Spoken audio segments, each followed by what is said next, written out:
Hello everyone, hope you all are doing well. So last video में हमने equity derivative के सभी chapters का ओवरव्यू कवर किया था। इस वीडियो में हम शुरू करेंगे चैप्टर 1 से। इस चैनल पर बने रहिए। अगर आप नए हैं तो इस चैनल को सब्सक्राइब करें और बेल आइकन को प्रेस करना ना भूलें। तो चलिए शुरू करते हैं चैप्टर 1 से। चैप्टर 1 बात करता है डेरिवेटिव के बेसिक्स के बारे में। तो डेरिवेटिव क्या है, उसका हिस्ट्री क्या है, वो सब हम इस चैप्टर में देखेंगे। तो चलिए शुरू करते हैं। Basics of derivative. इस सभी चैप्टर में आपको ये लर्निंग ऑब्जेक्टिव का बॉक्स यहाँ पर मिलेगा। ये जो है ये बहुत ही इम्पोर्टेंट है। आपको इस चैप्टर में डेरिवेटिव का मीनिंग, उसकी हिस्ट्री, सिग्निफिकेंस एंड रिस्क, ये जो 4 पॉइंट है उसको थोड़ा ज़्यादा ही आपको अंडरस्टैंड करना है, क्योंकि ये सब में से आपको ऑब्जेक्टिव टाइप के क्वेश्चन पूछे जा सकते हैं। तो चलिए मीनिंग से शुरुआत करते हैं। डेरिवेटिव का मीनिंग क्या है? डेरिवेटिव क्या है? Derivative is a contract or a product whose value is derived from value of some other asset, जो कि underlying asset है। underlying asset, उसके कुछ एग्जाम्पल्स दिए हुए हैं, यहाँ से आपको अच्छे से क्लियर होगा। जैसे कि मेटल्स, तो मेटल्स क्या है? गोल्ड, सिल्वर, एल्यूमिनियम, ये सब डेरिवेटिव है। उसके बाद एनर्जी, जो अपना ऑयल हो गया, कोल, इलेक्ट्रिसिटी, नेचुरल गैस। उसके बाद एग्री कोमोडिटीज जो है वीट, शुगर, इन सब के कॉन्ट्रैक्ट्स होते हैं जो फ्यूचर के वैल्यू पर उसकी जो वैल्यू है वो फ्यूचर से डिराइव्ड होती है। उसके बाद फाइनेंशियल असेट, ये सब तो आप जानते ही है, जो शेयर्स हो गए, बॉन्ड्स हो गए, जो फॉरेन एक्सचेंज, जो करेंसी का हम ट्रेड करते हैं, ये सभी कॉन्ट्रैक्ट जो है उसको डेरिवेटिव कॉन्ट्रैक्ट्स बोले जाते हैं।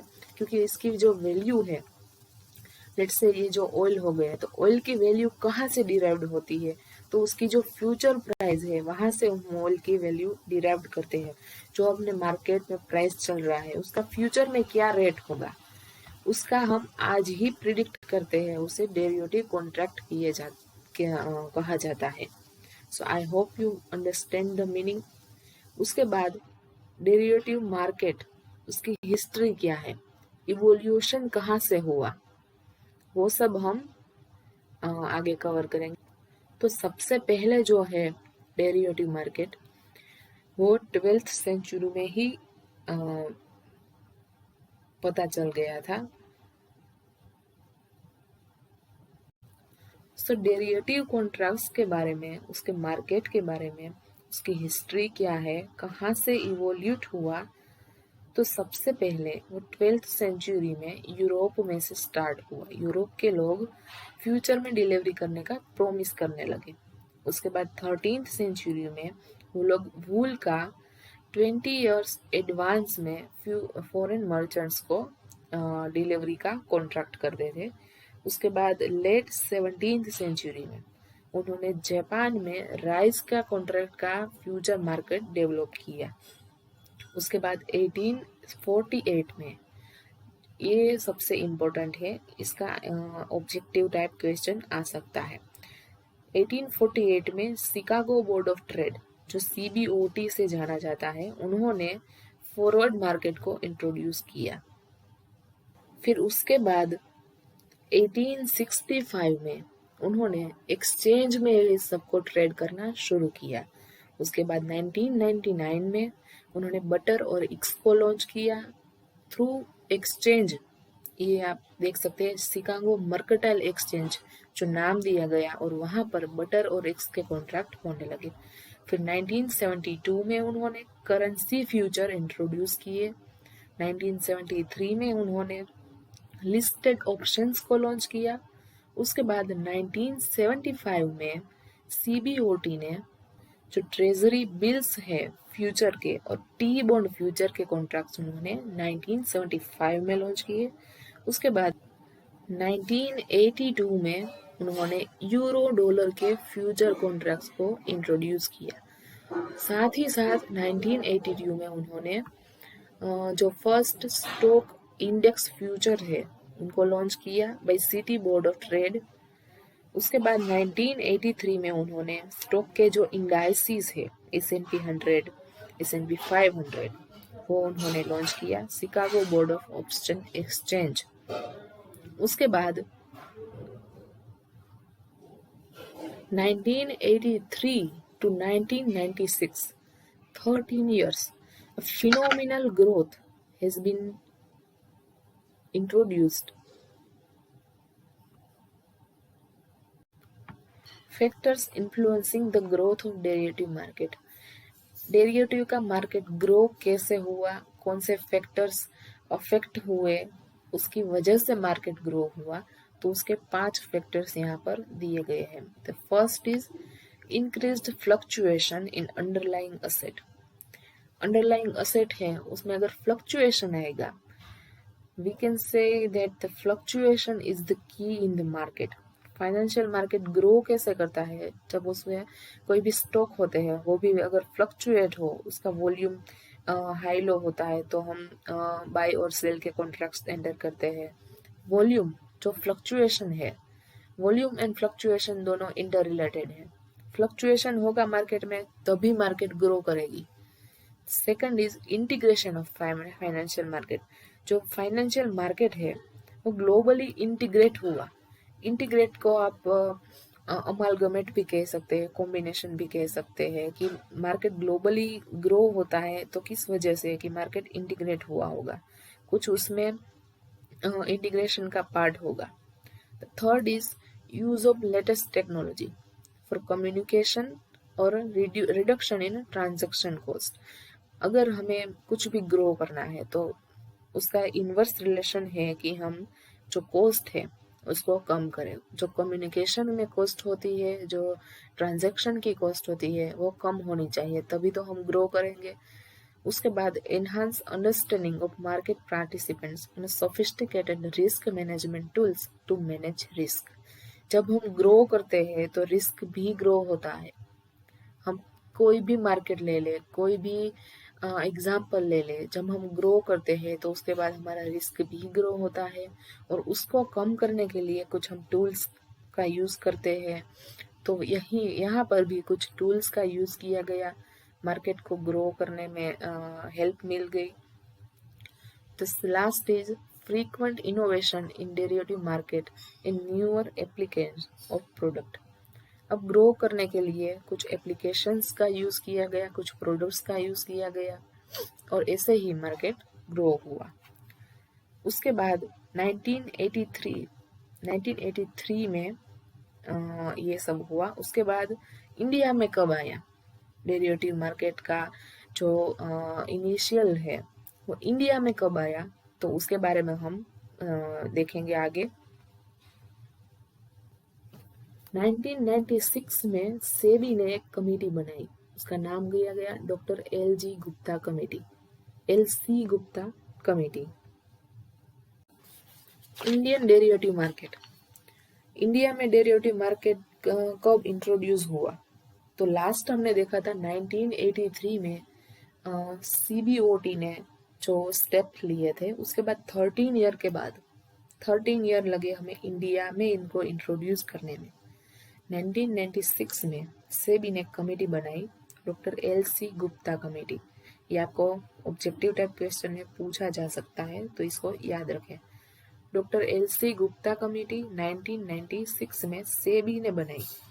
उसके बाद 1998 में प्रोफेसर JR वर्मा कमेटी बनाई और उसमें रिस्क क्या है इस मार्केट को इंडिया में लाने के लिए उसका मेजरमेंट किया। फिर 1999 में डेरिवेटिव का जो मार्केट है उसका फ्रेमवर्क रेडी किया और फिर जाकर 2000 में, जून 2000 में डेरिवेटिव मार्केट को इंडिया में लॉन्च किया। अगर आपको इसके बारे में अच्छे से जानना है तो आप ये पूरा जो दिया हुआ है इसको लाइन टू लाइन पढ़े। मैंने आपको शॉर्ट में बता दिया क्योंकि इसका कोई ज़्यादा रिलेवेंस नहीं है। इसके बारे में आपको एक दो क्वेश्चंस पूछे जा सकते हैं, उसके हमें बहुत ही रिलेवेंस नहीं है। अगर याद रखें तो अच्छा है। Okay, next is arbitrager. तो आर्बिट्रेजर कौन होते हैं कि वो लोग देखते हैं कि अगर इंडिया के मार्केट में ये प्राइस सस्ता है तो यहाँ से खरीदते हैं, और चाइना के मार्केट में उसका जो अच्छी जो पोजीशन मिल रही है तो वहाँ पर बेच देते हैं। वो क्या मार्केट को एनालाइज करते हैं और उसको आर्बिट्रेज करते हैं। ओके, आई होप ये आपको मार्केट पार्टिसिपेंट्स का पार्ट समझ में आया हो। उसके बाद नेक्स्ट है टाइप्स ऑफ डेरिवेटिव मार्केट। तो टाइप्स जो है वो सेम टू सेम आपको ये जो प्रोडक्ट है वो दोनों सेम ही है।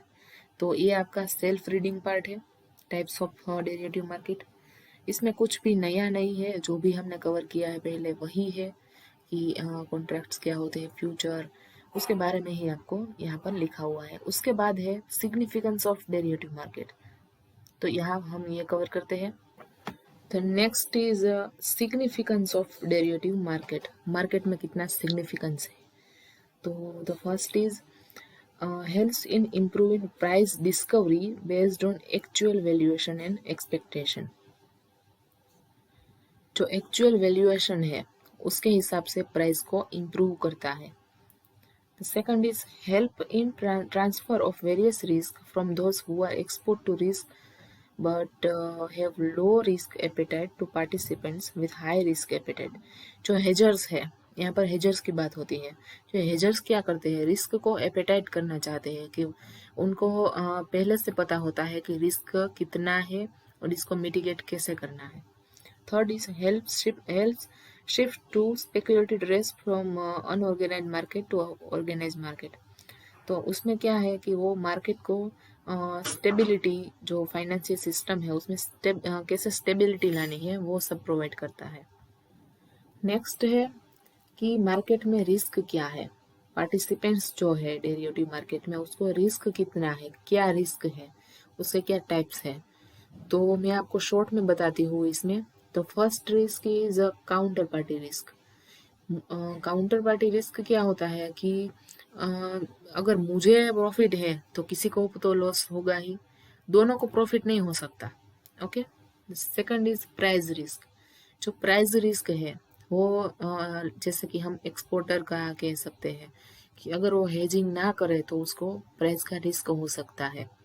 थर्ड इज लिक्विडिटी रिस्क, जो कि हम फॉरवर्ड मार्केट में देखते हैं कि फॉरवर्ड मार्केट में क्या होता है कि जो का ओवर द काउंटर जो कॉन्ट्रैक्ट्स होते हैं उसमें हमें प्राइस का रिस्क, जो लिक्विडिटी का रिस्क है, अगर मुझे जो सामने वाला पर्सन है उसके साथ अगर मैंने जो कॉन्ट्रैक्ट किया है, जो लेट से हम कह सकते हैं कि $80 में किया है, वही सेम अगर मैं किसी और के साथ करूँ तो वो मुझे $90 देने के लिए तैयार हो, तो उसे लिक्विडिटी रिस्क कहते हैं। द नेक्स्ट इज लीगल और रेगुलेटरी रिस्क। तो उसमें क्या है, आपको जो टैक्सेस होते हैं, जो वेट होता है, वो सब आपको लीगल रिस्क कह सकते हैं। उसमें जो अगर कुछ ऐसा हुआ तो हम कोर्ट का जो प्रोसीजर है वो भी हम इसमें कवर कर सकते हैं। उसके बाद है ऑपरेशनल रिस्क। ऑपरेशन का मतलब क्या होता है कि कोई फ्रॉड हो गया, कोई डॉक्यूमेंटेशन अच्छे से नहीं हुई, कोई एग्जीक्यूशन नहीं हुआ है प्रॉपर कॉन्ट्रैक्ट का, तो हम ऑपरेशनल रिस्क भी इसमें फेस कर सकते हैं।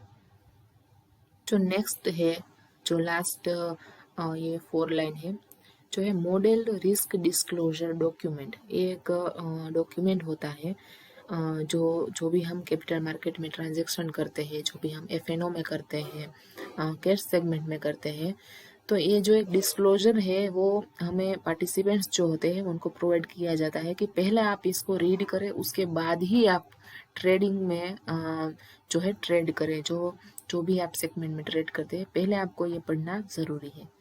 So that's it. ये चैप्टर जो है बहुत ही छोटा सा था और बहुत ही बेसिक से जो था डेरिवेटिव का कंसेप्ट। आई होप आपको ये चैप्टर समझ आया हो। अगर आपको कोई भी डाउट है, कोई भी क्वेरी है, तो आप मुझे कमेंट सेक्शन में पूछ सकते हैं। ओके, सो नेक्स्ट वीडियो में हम चैप्टर 2 का जो है वो देखेंगे। Okay, thank you.